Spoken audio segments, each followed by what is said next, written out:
नुपुर शर्मा और नवीन कुमार जिंदल के बयानों पर मुस्लिम देशों से तीखी प्रतिक्रियाओं के बाद सरकार को सफाई देनी महंगी पड़ रही है।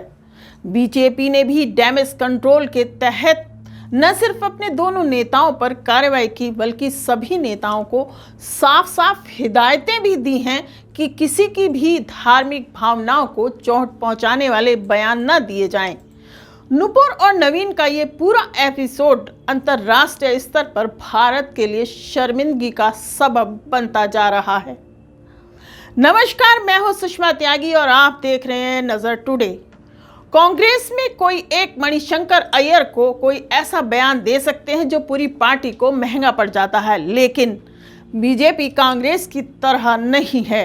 ये बहुत ही व्यवस्थित संगठन है। वह सूचनाओं पर मंथन करते हैं, बहस करते हैं और उसी के हिसाब से प्रवक्ता अपनी बात रखते हैं। इसके बाद भी एक राष्ट्रीय प्रवक्ता और बीजेपी के दिल्ली मीडिया सेल के प्रमुख ने विवादित टिप्पणी कैसे कर दी। शर्मा का कहना है कि उन्होंने आवेश में आकर टिप्पणियां की, लेकिन सवाल यह है कि राष्ट्रीय प्रवक्ता कैसे इस बात से अनजान हो सकती है कि ऐसी टिप्पणी रेड लाइन को क्रॉस करने वाली मानी जाती है। भारत में 20 करोड़ मुसलमान हैं। ऊपर से ये टिप्पणियां दुनिया की सबसे बड़ी राजनीतिक पार्टी होने का दावा करने वाली और दुनिया के सबसे बड़े लोकतंत्र की सत्ताधारी पार्टी बीजेपी के नेताओं की तरफ से दी गई। इसका तो हमेशा बड़ा असर दिखाई ही देगा। मीडिया रिपोर्ट्स के मुताबिक बीजेपी के केंद्रीय नेतृत्व में शर्मा को चेतावनी दी थी, लेकिन उसके बाद भी उन्होंने उचित सावधानी नहीं बरती। इसके अलावा पार्टी का फोकस मोदी सरकार के 8 साल पूरा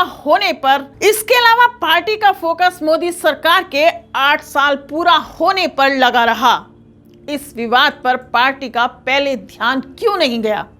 अगर इन दलीलों को चेहरा बचाने की कवायद भी मान ले तो सवाल बरकरार है कि कैसे इस तरह का विवाद बीजेपी के बहुत ही व्यवस्थित मीडिया एंगेजमेंट की तंत्र की नजर में आने से बच गया। इसके अलावा सवाल यह भी उठता है कि क्या इस एपिसोड से बीजेपी के दूसरे प्रवक्ताओं की धारणा भी प्रभावित होगी, जो नियमित तौर पर पॉलिटिक्स और पॉलिसी से जुड़े सवालों का जवाब देते रहते हैं।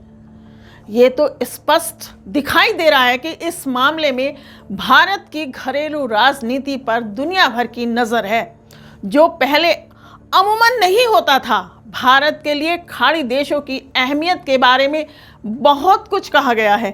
खाड़ी एक ऐसा क्षेत्र है जहां नरेंद्र मोदी ने नए संबंधों को गढ़ने के लिए पर्सनल डिप्लोमेसी का कामयाबी से इस्तेमाल किया था। राजनयिक आलोचनाएं बढ़ने के बाद उन्होंने तेजी से कदम उठाए थे। इस नुकसान को थामने की कोशिश भी की गई। कार्रवाई के लिए कहा, इस पर बहस हो सकती है कि क्या नेताओं पर की गई कार्रवाई पर्याप्त है या नहीं, खासकर जब नुपुर शर्मा को सिर्फ जांच जारी रहने तक सस्पेंड किया गया है। लेकिन उन विवादित बयानों से खुद को दूर रखने के भारत सरकार के इरादे को पूरी तरह स्पष्ट किया गया है कि इस पर कोई संदेह नहीं है।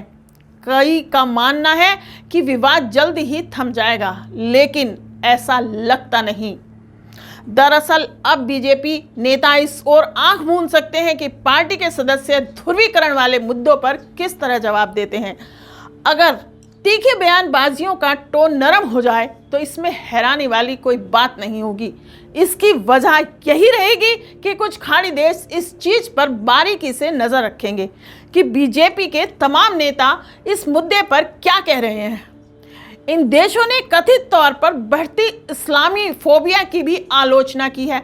इसके अलावा अमेरिका के विदेश मंत्री एंटोनी ब्लिंकन ने भी भारत में लोगों और पूजा स्थलों पर बढ़ते हमलों की आलोचना की थी। अभी पिछले कुछ ही हफ्ते पहले आरएसएस प्रमुख मोहन भागवत ने ज्ञानव्यापी मुद्दे पर भड़काऊ बयानबाजियों से बचने की नसीहत भी दी थी। ये संघ प्रमुख का बहुत ही महत्वपूर्ण बयान भी था। उन्होंने दो टूक कहा था कि हर मस्जिद में शिवलिंग क्यों ढूंढना है। उन्होंने ये भी कहा कि संघ अब किसी मंदिर के लिए आंदोलन नहीं चलाएगा। क्योंकि अयोध्या मूवमेंट पूरा हो चुका है। संघ में हर कोई इससे सहमत नहीं है, लेकिन आरएसएस के भारत खाने हिंदू मुस्लिम ध्रुवीकरण के नफा नुकसान को लेकर बहस जोर पकड़ रही है। फिर क्या ये रणनीति एक हद से आगे भी फायदेमंद रहेगी? कई का तर्क यह भी है कि इसके लिए वे राजनीतिक रूप से अहम बंगाल की तरफ इशारा कर रहे हैं, जहां मुस्लिम सामूहिक रूप से एंटी बीजेपी वोटिंग करते हैं। कुछ लोग इस पूरे एपिसोड को मोदी के लिए झटके का तौर भी मान रहे हैं। सही यह भी है, तत्कालिक तौर पर तो ऐसा हो सकता है, लेकिन समय के साथ अगर बीजेपी हिंदू मुस्लिम बयानों पर लगाम लगाती है तो ये प्रधानमंत्री मोदी के लिए फायदे की बात होगी। इसकी वजह यह भी है कि वह बीजेपी के इकलौते ऐसे नेता हैं जिनमें हिंदुत्व से इतर मुद्दों पर भी वोट खींचने की क्षमता है। प्रधानमंत्री मोदी की पहले से ही हिंदू हृदय सम्राट और एक सख्त नेता की छवि है, लिहाजा इस छवि को और चमकाने की कोई ज़रूरत भी नहीं है। लेकिन अगर ध्रुवीकरण वाली भड़काऊ बयानबाजियों पर रोक नहीं लगता है तो नरेंद्र मोदी के बाकी मजबूत पक्षों का ज़्यादा असर दिखाई देगा।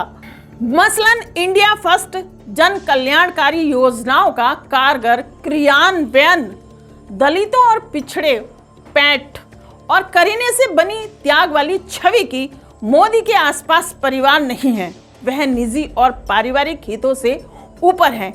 ये सब चीजें मोदी और बीजेपी को ध्रुवीकरण वाले बयानों से ज्यादा फायदेमंद साबित हो सकती हैं। अब देखना यह होगा कि नूपुर शर्मा और नवीन जिंदल द्वारा इस तरह की बयानबाजी का भारतीय जनता पार्टी के ध्रुवीकरण पर कितना असर पड़ता है और देश के प्रधानमंत्री की छवि सुधरती है या बिगड़ती है। जो बाहर के जो इस्लामिक देश हैं जो नज़र लगाए बैठे हैं हमारे इस राजनीति ध्रुवीकरण पर, वो आगे क्या बयानबाजी देंगे, व्यापार को कितना नुकसान होगा, क्योंकि इस बयानबाजी से हमारे व्यापारिक छवि पर भी असर पड़ता नजर आ रहा है। इस तरह की चीज़ों को लेकर हम आपके सामने फिर हाजिर होंगे। आप देखते रहिए नज़र टुडे।